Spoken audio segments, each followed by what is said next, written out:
신앙 고백 하겠습니다. 나는 전능하신 아버지 하나님 천지의 창조주를 믿습니다. 나는 그의 유일하신 아들 우리 주 예수 그리스도를 믿습니다.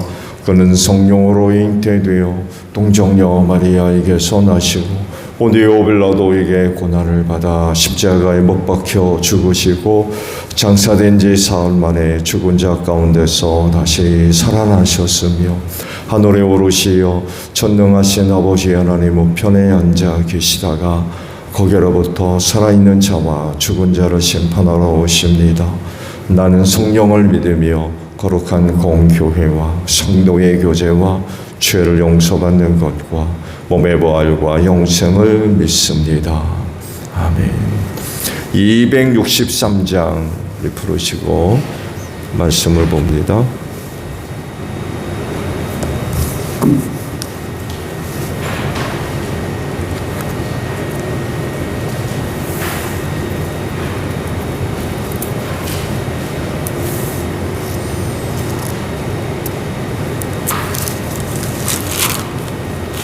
찬송가 263장이에요.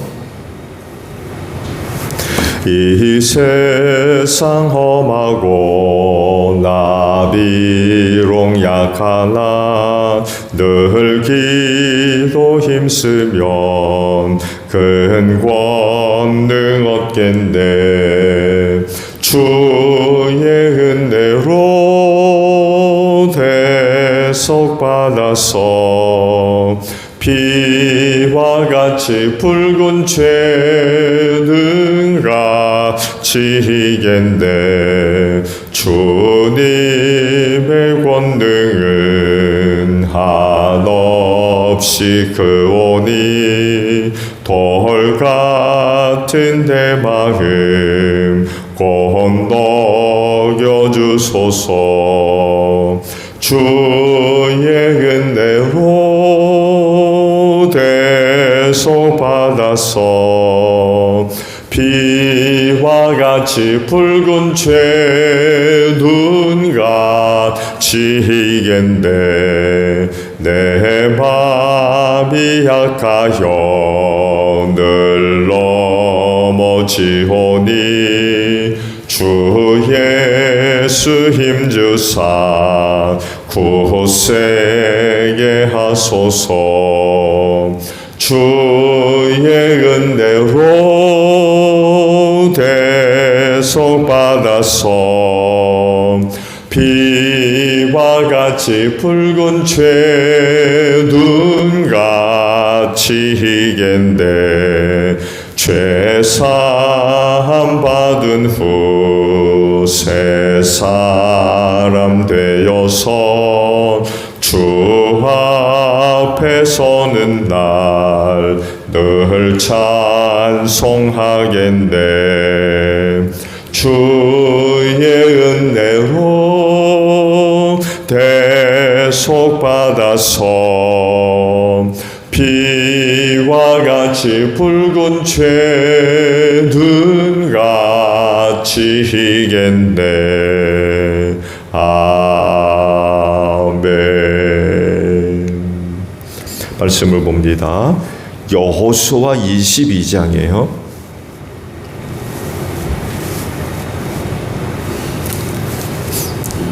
여호수아 22장 21절에서 34절 마지막 절까지 있는 말씀을 봅니다. 르벤 자손과 갓 자손과 동쪽의 므낫세 반쪽 지파가 이스라엘의 천천만만 백성의 가문 대표들에게 말하였다.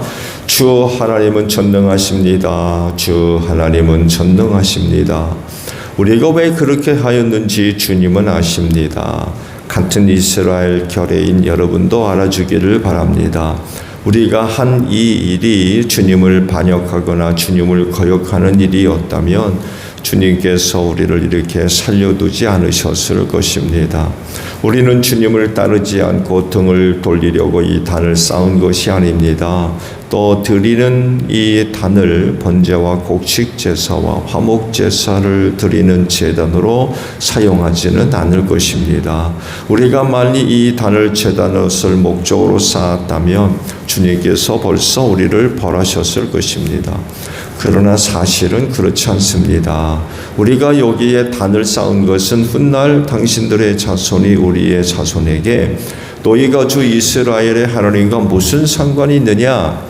너희 르벤 자손과 갓 자손아, 주님께서 우리와 너희 사이에 요단강을 경계선으로 삼으셨으니 너희는 주님에게서 받을 몫이 없다 하고 말하면서 당신들의 자손이 우리의 자손을 막아서 주님을 경외하지 못하게 할까 염려가 되어서 우리가 이 단을 쌓은 것입니다.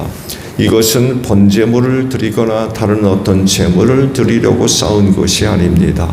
오히려 이 단은 우리와 당신들 사이에 그리고 우리의 자손 사이에 우리의 믿음을 증명하려고 세운 것입니다. 우리도 번제물과 다른 제물과 화목제물을 가지고 주님을 진정으로 섬기는 사람들이라는 것을 증명하려는 것입니다.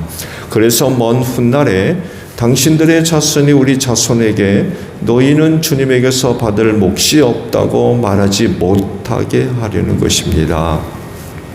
우리가 말한 대로 훗날 당신들의 자손이 우리에게나 우리 자손에게 그같이 말한다면 보아라, 이것은 우리 조상이 만든 주님의 제단의 모형일 뿐이다. 이것은 우리가 여기에서 번제물을 드리거나 다른 제물을 드리려고 만든 것이 아니다.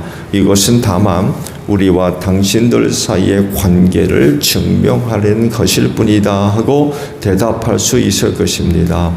우리는 번제나 곡식 제사를 아무 데서나 함부로 드리는 일이나 다른 제물을 바칠 불법적인 단을 만듦으로써 주님을 거역하거나 배반하는 일은 결코 하지 않을 것입니다.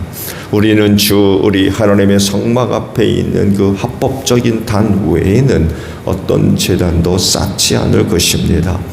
제사장 비노아스와 회종의 대표자들 곧 그와 함께 간 이스라엘 천천만만 백성의 가문 대표들이 르벤 자손과 갓 자손과 동쪽의 므낫세 자손의 그 말을 듣고 기뻐하였다. 제사장 엘르아살의 아들인 비노아스가 르벤 자손과 갓 자손과 동쪽의 므낫세 자손에게 말하였다. 당신들이 이번 일로 주님께 반역한 것이 아니기 때문에 우리는 오늘 주님께서 우리 가운데 계심을 알았소. 이제 당신들은 이스라엘 자손을 주님의 손에서 건져내었소. 제사장 엘르아살의 아들인 비느하스와 백성의 대표들이 길르앗 땅에 있는 르벤 자손과 갓 자손을 만나본 다음에 가나안 땅으로 돌아와서 이스라엘 자손에게 그대로 보고하였다. 이스라엘 자손은 그 보고를 듣고 기뻐하면서 이스라엘 자손의 하나님을 찬송하였다. 그래서 르벤 자손과 갓 자손이 거주하는 땅으로 쳐올라가서 그들을 멸하자 하는 말을 다시는 하지 않았다. 르벤 자손과 갓 자손은 이 단을 일컬어 주님께서 하나님이심을 우리 모두에게 증명함이라고 하였다.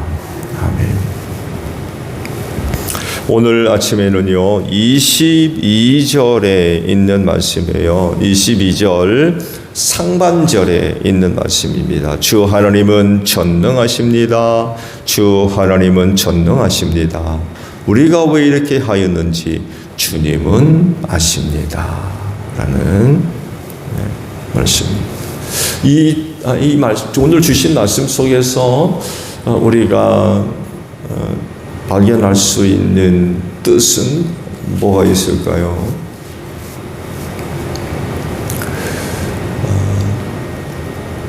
다른 사람들에게는 이런 것들에 대한 인식이 아마 거의 없을 거예요.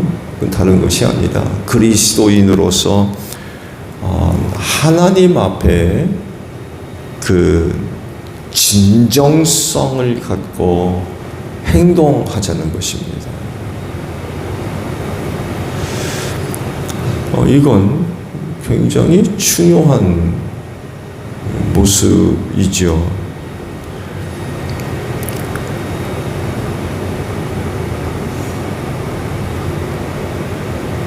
하나님은 사람과 다르죠. 뭐가 다릅니까? 하나님은 그 사람의 중심을 들여다 보시고 또 그 속 사람을 살피시는 분이기 때문에 그렇습니다. 사람은 절대로 그렇게 할 수 없어요. 그래서 말씀을 드린 대로 그리스도인 이외에는 아마 이런 물음 앞에 요구되는 그런 그 삶을 사는 것이 굉장히 힘든 것 같아요. 하나님을 섬기는 사람들만이 알 수 있는 물음이죠. 하나님 앞에서의 진정성.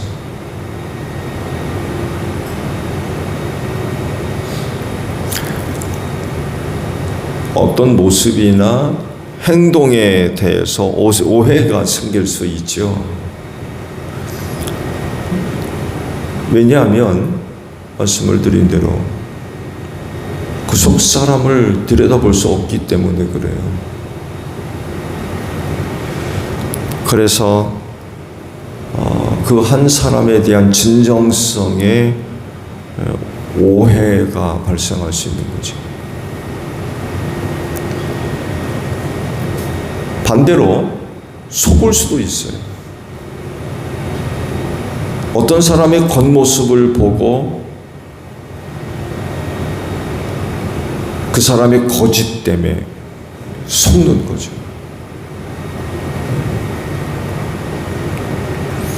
그 중요한 것은 사람 앞에서가 아니라 하나님 앞에서의 모습.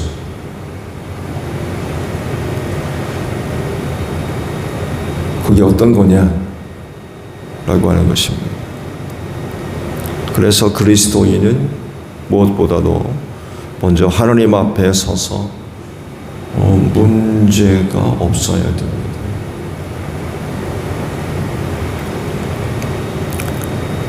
그건 선한 것이고 진정성이 있어야 되며 참된 것이라야 하기 때문에 그렇습니다.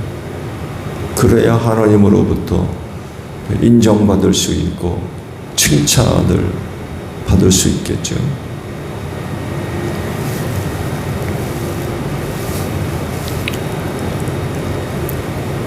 요단강 동쪽에 땅을 분배받았던 세 지파, 루벤 지파, 갓 지파, 그리고 므낫세 2분의 1 반지파, 이 세 지파가 다른 지파보다도 일찍이 요단강 동쪽 땅을 분배를 받았죠. 그리고 가나안 정복이 거의 마무리되면서 이제 고향으로 저들이 분배받은 땅으로 이제 돌아가게 되었죠.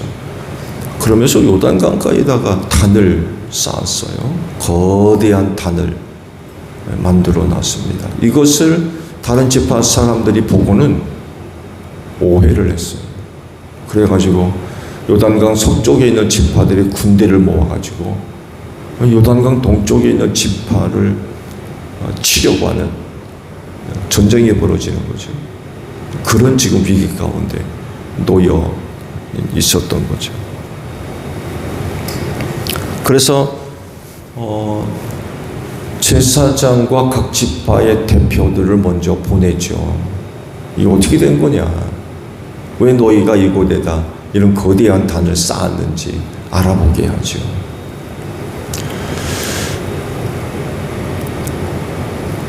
알아보니까 동쪽 세 지파가 그곳에서 제사를 드리기 위해서 단을 쌓은 게 아닌 것이 밝혀지게 되죠. 하나의 그 증거로 삼기 위한 표였습니다. 즉, 훗날 자기들과 후손들이 하나님과 무관한 사람들로 여겨질까봐 요단강을 경계로 해가지고 너희는 우리와 아무런 상관이 없어. 그러니까 너희는 하나님을 섬기는 사람들이 될 수 없다. 이런 일이 일어날까봐 그 단을 쌓음으로 우리도 하나님을 섬기는 사람들이다 라고 하는 증표로 삼으려고 단을 쌓았다라고 설명을 해주죠. 이것만이 아니라 비록 요단강을 경계로 해서 동쪽의 땅을 분배받았지만 우리도 너희들과 다를 바 없는 한 형제다. 그들과의 관계를 설명해 주는 그런 의미로서 단을 쌓은 것이 밝혀지게 되죠. 세 지파의 그와 같은 선한 의도가 밝혀짐으로 말미암아 오해가 풀렸어요. 그래서 전쟁이 일어날 뻔하다가 이제 중지된 거죠. 만약에 제사장과 나머지 지파의 대표자들이 파견되지 않고 그냥 오해가 산채로 남아있다 그러면 전쟁 벌어졌을 겁니다. 오해 때문에. 근데 그 오해가 풀린 거죠. 저들이 선한 의도를 가지고 단을 쌓은 거로구나. 불순한 어떤 동기를 가지고 단을 쌓은 게 아니라 그런 그 선한 의도가 있었기 때문에 단을 쌓은 것이 확인됨으로 인하여서 제 오해가 풀릴 수가 있었던 거죠.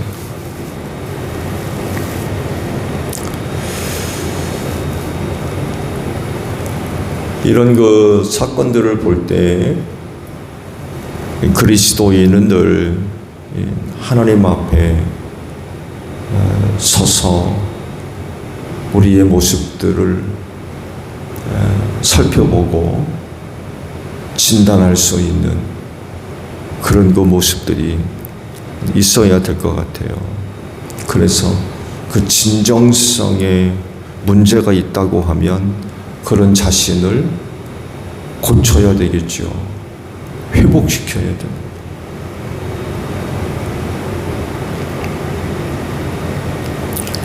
진정성에 대해서 누군가가 물었을 때에 거짓으로 대답할 수 있어요. 그런데 아니다. 아닌데 그렇다. 다르게 대답을 하는 거죠. 그래서 누군가를 속이는 그럴 수 있어요. 근데 문제는 뭐냐면 하나님께서 물으셨을 때에도 그렇게 대답할 수 있느냐는 거예요.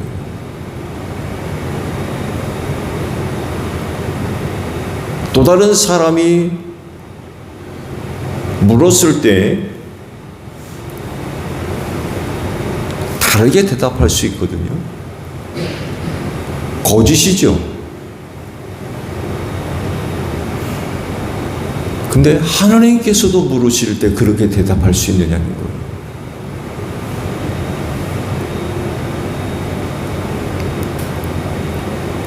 같은 대답을 할 수 없다고 하면 결국 죄 짓는 거죠. 죄 짓는 거예요. 만약 이제 세 지파가 단을 쌓은 이유가 이제 밝혀졌지만 불순한 동기로 아이고 우리가 예루살렘으로 언제 건너가서 제사 드리냐, 여기다 단 쌓고 여기서 제사 드리자, 간단하게 훗날 저들이 요단강을 경계로 해가지고 너희는 우리와 아무런 상관이 없어라고 얘기한다면 그때는 어떡할 거냐. 그러니까 여기다가 제단 하나 만들어 놓고 만약 그런 일이 벌어진다 그러면 여기서 제사 드리면 될 거 아니냐. 그런 불순한 동기로 제단을 쌓았어요. 근데 가만히 들어보니까 서쪽의 땅을 분배받은 지파들이 군대를 모집해가지고 자기들을 공격하려고 한다는 이야기를 전해 들었어요. 그리고는 제사장과 지파의 우두머리들이 자기를 찾아갔어요. 야, 이거 어떻게 된 거냐? 설명을 좀 해봐라 라고 물었을 때 원래 저들은 그런 단을 쌓은 이유가 그런 불순한 동기에 의해서 제단을 쌓았는데 그런 그 위협을 회피하기 위해서 거짓말하는 거예요. 우리는 여기다 뭐 제사 드리기 위해서 단을 쌓 그런 게 아니라 당신들과의 어떤 관계 때문에 한 증표로 삼기 위해서 단을 쌓았다 라고 거짓말을 하고 위기를 피하는, 얼마든지 그럴 수 있겠죠.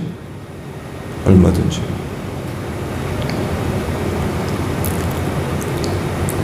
근데 하나님 앞에서도 그럴 수 있느냐는 거예요. 그들이 그런 얘기를 해요. 만약 우리가 불순한 동기로 이 단을 쌓았다 그러면 하나님께서 우리를 가만두지 않았을 거라고. 맞는 말이죠. 그때까지만 해도 하나님께서 자신을 드러내시는 일들이 즉각적이거든요. 하나님 무서워서도 그런 짓을 못하죠.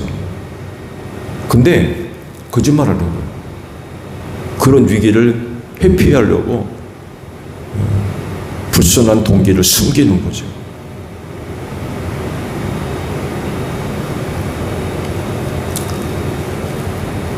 그렇지만 저들의 선한 의도가 밝혀졌습니다만 해도 또 다른 악한 의도를 가지고 그런 그 모습들을 얼마든지 숨길 수 있다는 거죠.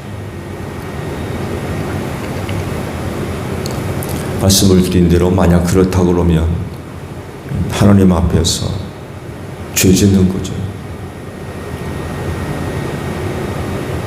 그게 사실이었다면 아마 하나님으로부터 진노를 받았을 겁니다. 근데 그런 일이 없는 것 보니까 그들이 한 말이 진정성이 있는 참된 말인 건 사실이었던 것 같아요. 이 오해가 풀려가지고 이제 전쟁이 일어나지 않았던 거죠.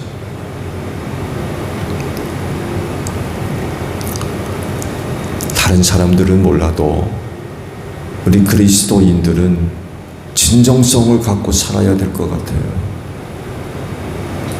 다르게 표현하면 진실하게 살자는 거죠.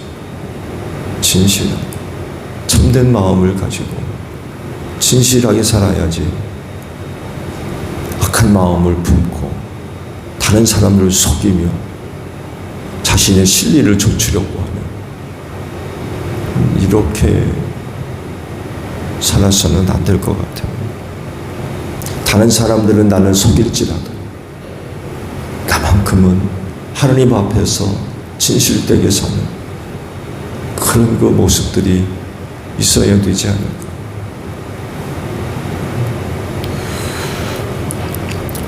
오늘도 하나님 앞에서 진실되게 참되게 살 수 있는 여러분들이 되시기를 바랍니다. 주기도문합니다. 하늘에 계신 우리 아버지, 아버지의 이름을 거룩하게 하시며 아버지의 나라가 오게 하시며 아버지의 뜻이 하늘에서와 같이 땅에서도 이루어지게 하소서. 오늘 우리에게 일용할 양식을 주시고 우리가 우리에게 잘못한 사람을 용서하여 준 것 같이 우리 죄를 용서하여 주시고 우리를 시험에 빠지지 않게 하시고 악에서 구하소서. 나라와 권능과 영광이 영원히 아버지의 것입니다. 아멘. 기도하겠습니다.